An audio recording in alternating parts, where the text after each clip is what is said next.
Professor Rajagopalan, the coordinator of this program, has given me the privilege of saying something for this inaugural session. I regret very much I am not able to come to Panchgani at this time because of some engagement I cannot change. As I am also from Northeast India, coming from Nagaland, and I was here with my family for almost 25 years, I am very happy to be associated with this special program at Asia Plateau for Meghalaya Government Civil Service Probationers. I do want to thank Professor Rajagopalan and Dilip Patel and their team for giving so much of their time, thought and strength for the sound development of our region. It shows how much they care. A Mizo friend of mine in the 70s traveled all the way from Aizawl to Panchgani to attend a conference. The morning after his arrival, he said, "Coming to Asia Plateau is like going to heaven. Many difficulties all the way, no doubt, but I can say it's worth it." I did not ask when he had visited heaven, but I knew what he meant. I hope you also are saying it is worth it. You may have heard already from some of your hosts here that 34 men and women from Meghalaya were at the first ever international conference held here in 1968 to inaugurate Asia Plateau.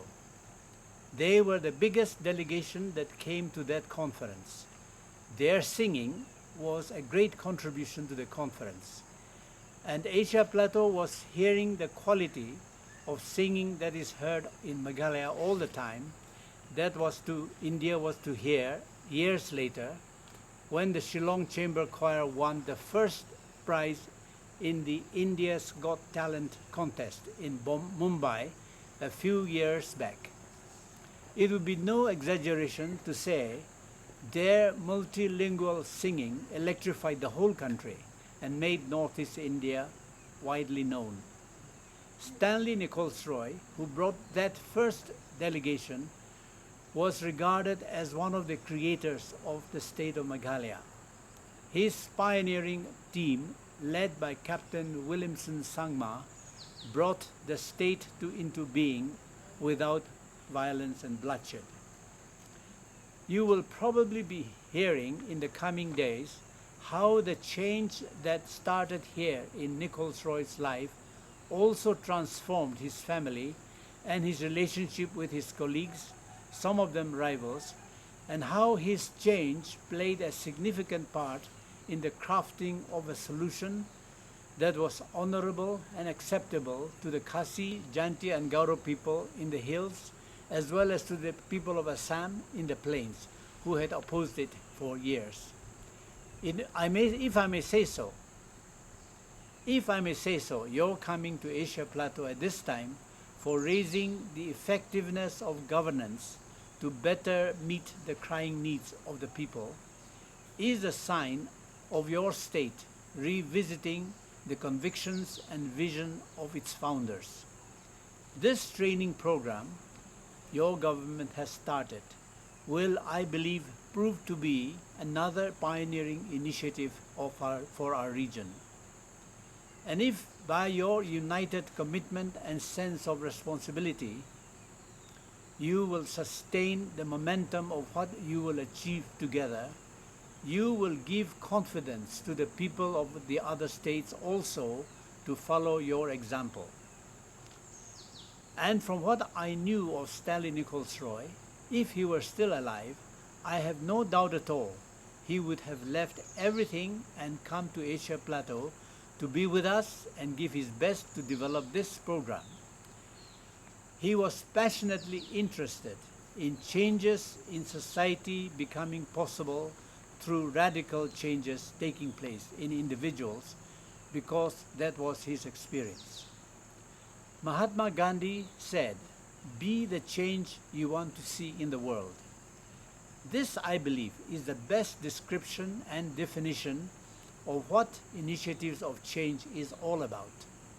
So impossible, yet definitely doable and irresistible, because it is up to you and me. In the next days, you will be going into how that can start in every one of us. I shall end my remarks by mentioning a talk a friend sent me recently. The title of the talk is Paths Are Made by Walking, and it was delivered by Nipun Mehta to the graduating class of the Ivy League University of Pennsylvania of 2012. So many illuminating thoughts are in the talk. I keep going back to it for reflection. One of the points made at the end was, just don't go through life, grow through life. And from his website, I got this gem of a thought from C.S. Lewis. What saves a man is to take a step, then another step. I realized that for me also it always means taking the next step in faith I am shown, to keep pursuing my task and calling in whatever state of mind I may be at any time. Then another step, then another step. Then something happens. The path I believe in becomes more visible. It tells me I am doing the right thing, and it tells others also that it is doable. And that way we become the change we want to see in the world. Have a wonderful time at Asia Plateau. My best wishes to you all.